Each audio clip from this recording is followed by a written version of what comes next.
All right, Emony, I am so happy to have you with us here today.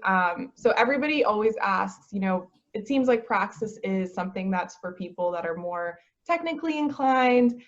They're not sure if it's a good fit for them. So I'm really excited to talk to you today because I think you have a great Praxis success story that can be geared towards people that are a little bit more creative or artistically inclined. So we have some questions for you today that I think will help those people that are kind of in the same boat that you were in just a year and a half ago. How do you feel about that? That feels great. Excited. Awesome. So what would be like the short overview of what your Praxis success story is?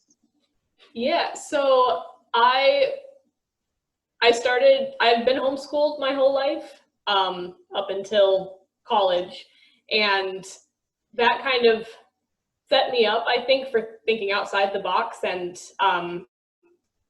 not really wanting to just follow what everyone else was doing because it was standard. So by the time I started taking a few college courses, just to see what it was like, I found out that I liked it, but I couldn't see myself putting in 4 years in a specific field because I didn't know enough about what I wanted to do. I've always really enjoyed art, and everyone I talked to who had gotten an art degree was like, I spent $1 million and now I have no job. So I thought I want to start working, and I've been working part-time, but I wanted to just get experience as fast as possible. And when my mom found out about Praxis when she was researching college options for my brother, she said, "This is what you want. It pairs you with a company after giving you experience in making your own projects and completely experience-based." And what I wanted was experience. So I started in August 2018.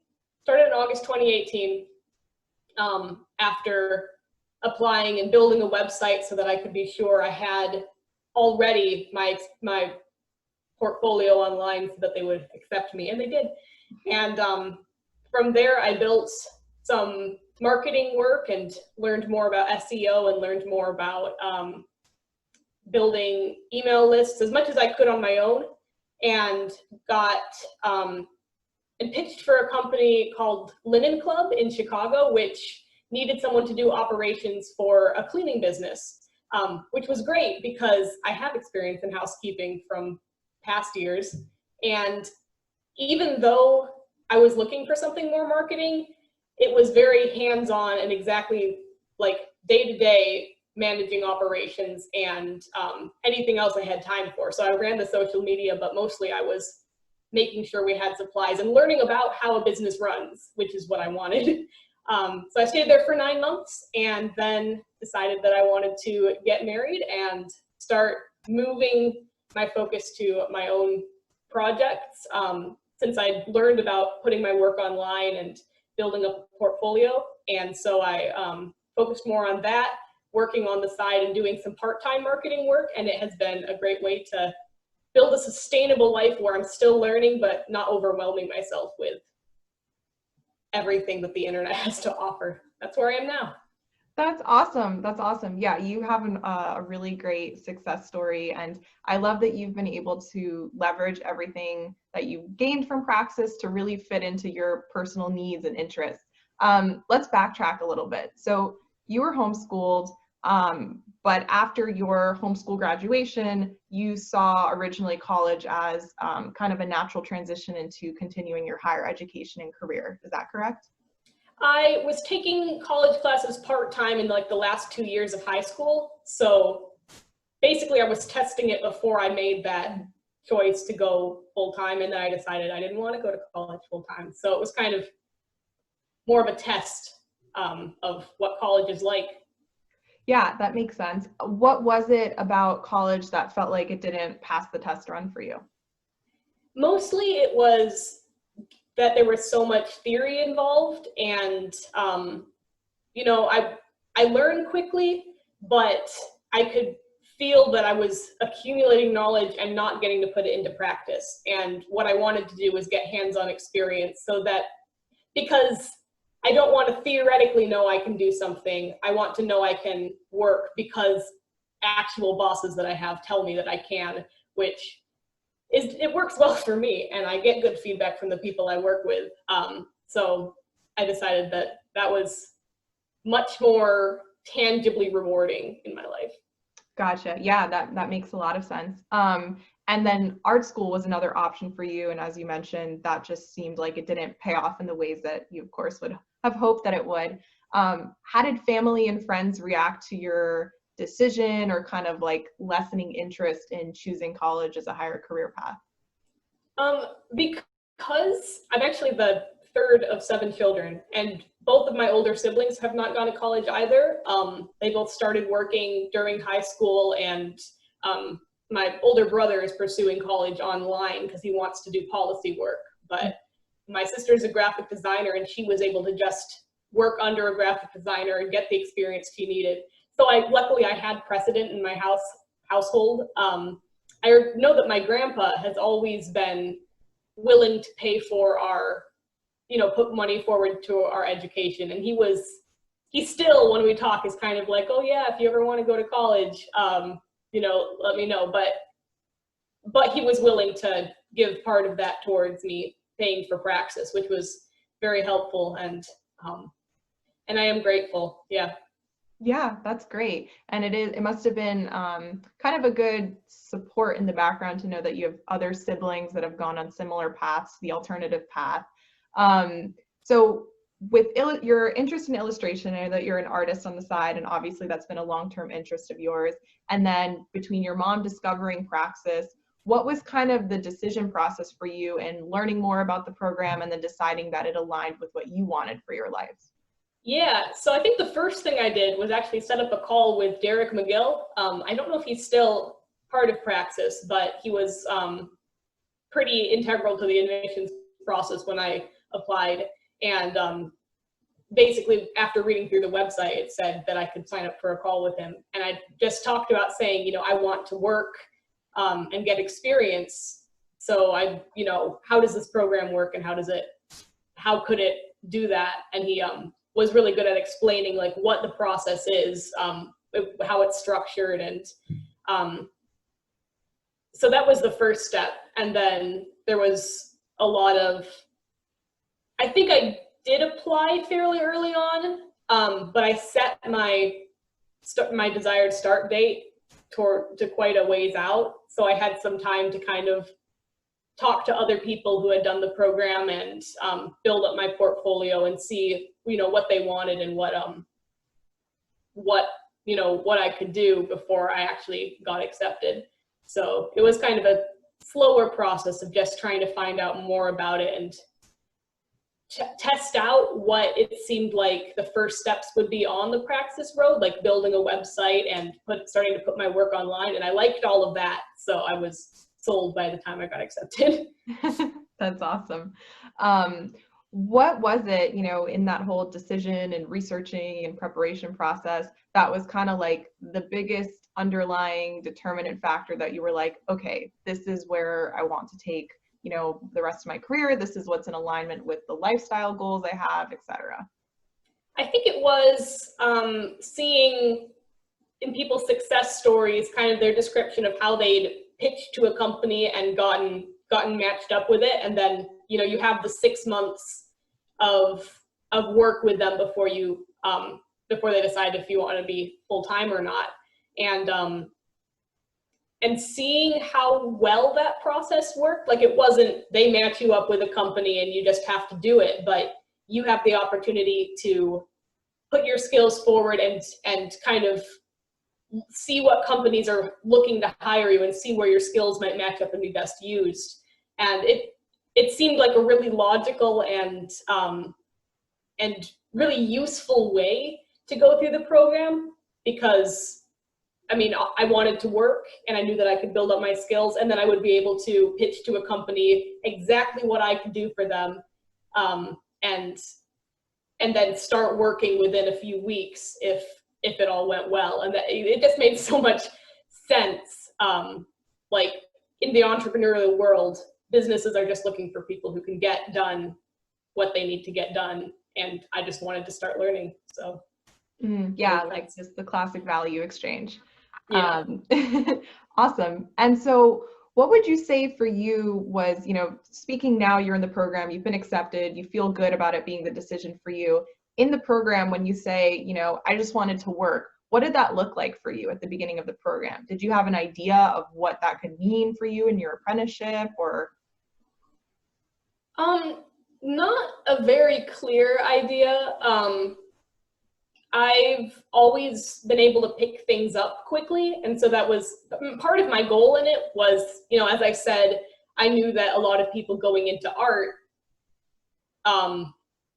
couldn't, you can't immediately start working and have people say, oh, this is exactly what's solving all my needs, because it's so objective. And so I thought, I just want to learn to work, to do something on the side so that I can focus on my artistic needs on the other side.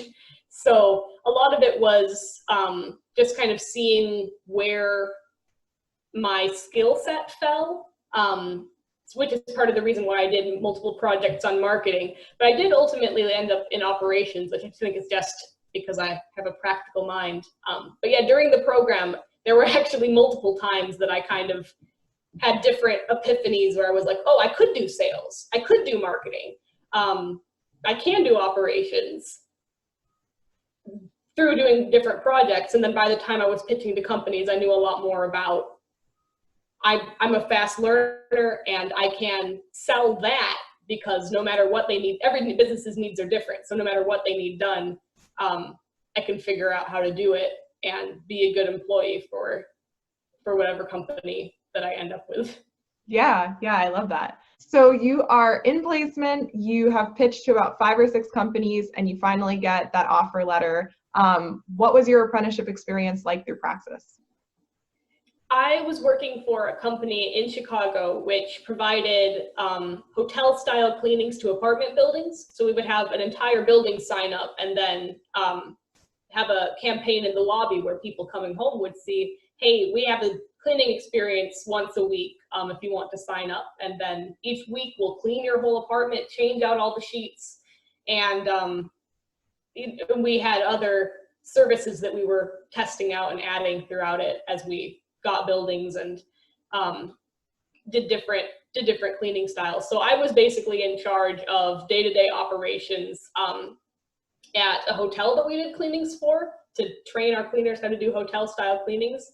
And I would schedule the cleaners and contact our cleaning service provider to make sure that we had enough people for each day, and if manage if someone wasn't working out. And then I would get their supplies and I would be there on site to check the rooms and make sure that they were up to standards, which was all the ground level work that I wanted to get experience with. And then once I had started doing that, I started providing content for the website and social media platforms. So it was a good holistic experience, and I got a lot of experience with how running a business works and who you have to talk to and how to get people to work with you on what service you're providing. So I did that for 9 months. Cool. So you started in a kind of traditional operations role with this startup in Chicago. And then how were you able to kind of make the transition into doing more marketing, artistic, creative-ish content work?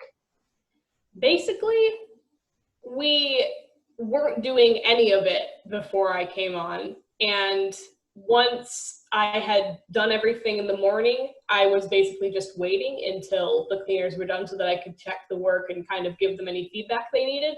So I talked to my bosses early on and said, once I've got this process down and I've got that free time in the day, then I can, since I've seen that we don't have any social media running right now, and part of the pitch that I'd send them had like 8 to 10 social media posts already made. So I was able to point to those quickly and say, I can post this at least daily and post on our different social media platforms and find out how to integrate them together, schedule posts, anything that they wanted done. And they were happy to give me access to the social media pages and just try it out. That's awesome. How did you like working in social media? Did it kind of give you the fulfillment and satisfaction that you were craving with being able to bring some of that more artistic ability into your day-to-day work? It was definitely a good graphic design experience, kind of learning to create good looking content, and it gave me an opportunity to do a lot of research on how to create content for different social media platforms. The side that I did not enjoy as much was the analytics side, but it was still a good opportunity to kind of learn both sides. I wouldn't say that I got all the fulfillment artistically that I need, just because what I do enjoy is illustration, and so it was still something that I would be able to work on illustration on the side, but I couldn't in the end find a way to do it for that company. But it was still good to learn what are the graphic design needs for different companies. Like what does a cleaning company need versus maybe a teaching company. So Yeah, that makes a lot of sense. And then, so your apprenticeship as a whole is 6 months. You stayed for 9 months. What were some of the biggest things you got from that experience, first off, that you feel like are still useful to you today and where you are in your career? People management skills. I would say that it's not my favorite thing to manage people, but it was definitely hugely important to get that experience while I was at Linen Club and working with the cleaners who actually performed the cleanings as kind of a manager. Like finding out how to get them what they needed, and then communicate with them how to use it, and what new tools did we need, what feedback did they need from the buildings to be able to find out how to perform the cleanings better, what feedback did they need from us as the management for like how well they were doing, and how to progress through each, because we would train them at the hotel, and then once they knew what they were doing, we would move them over to the buildings that we had signed up with so that they could do the weekly cleanings. And it was definitely a challenge, especially because there are a lot of cleaning services in Chicago. There are a lot of staffing services in Chicago. And so you get people from the staffing service who have worked at other places and been let go for any sort of reason. And you quickly learn why they were let go. And then you have to let them go. And it's never a fun thing, but it is definitely something that in any company, you have to learn how to get the people who do well with your company and how to sift out the people who don't. So that was a big learning experience.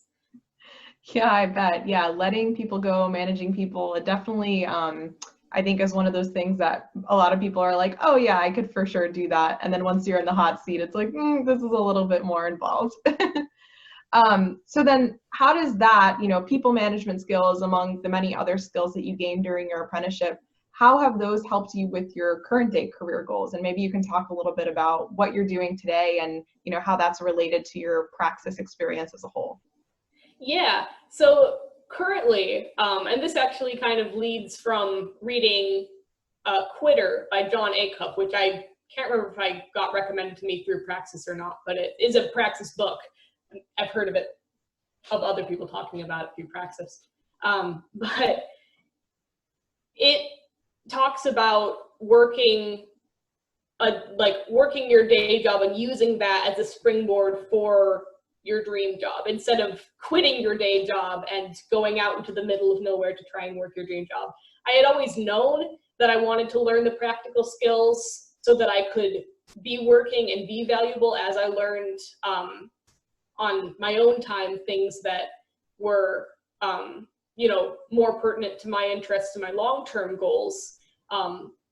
Relating to illustration, it's going to take me a long time to build up the repertoire as an illustrator that I would need to be able to work full time. But illustration is something I can easily do on my own time if I'm working somewhere else that's still fulfilling and providing value. So currently I'm working part-time just locally at a grocery store, which was a blessing in COVID-19. I didn't know that everything was going to shut down except for grocery stores. And then I was in one. So I have to thank God for that. And I'm working part-time as well for a couple different summer programs. One of them is a summer program, one of them's a school that had to move online during COVID. And I was able to use my experience kind of managing email campaigns and managing social media and doing some of the more online operational work, which I had no idea was going to be valuable until actually Isaac Morehouse recommended me to them because he knew that I'd done marketing experience, and they reached out to me basically saying they needed operations done. So it's been a good experience in working part-time, just a standard job that pays the bills, and then working part-time, a job that gets me more of that experience and more of moving slowly more toward what I really enjoy and what I want to do. And a big part of that has been learning about kids and working with kids, because I've done children's illustrations to a small extent, but you know, every connection that I make through the work that I do can lead to more of that in the future. And it's great to find that out in a way that's not like stepping out into the middle of creative nowhere and trying to forge my path among the multitude of artists online. Yeah, that definitely makes a lot of sense. I've heard Austin Kleon, the author of Steal Like an Artist, kind of say something similar, like keep the full-time until the side job or the part-time thing becomes the full-time. He says it in a better way than that, but I totally get the notion behind kind of your current career strategy.